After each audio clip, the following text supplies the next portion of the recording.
guys! Welcome back to my channel. For today's video, I'm going to cook cassava cake. Ito guys, ang mga ingredients ng aking cassava cake. Unang-una, syempre, kailangan natin ng grated cassava cake. And then, ito guys, meron akong grated young coconut. Dapat kasi guys, mas maganda sana kung merong makapuno. Kaya lang, wala akong nabili na makapuno. Kaya, ito lang ang meron kami. So, pwede rin ito guys na gamitin. And then, kailangan natin ng melted butter para mas lalo maging creamy ang ating cassava cake.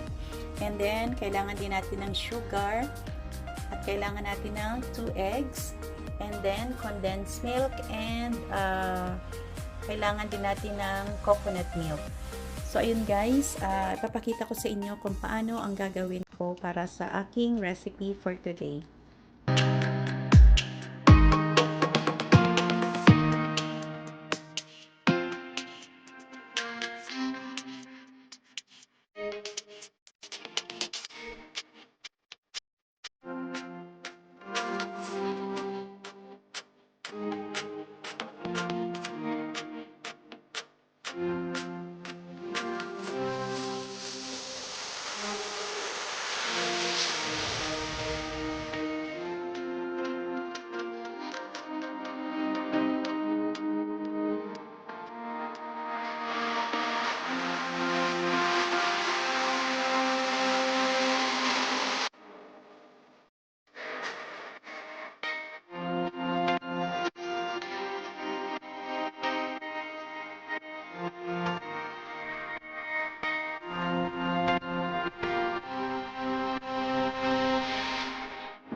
Susunod naman na step guys ay papakita ko sa inyo yung toppings niya.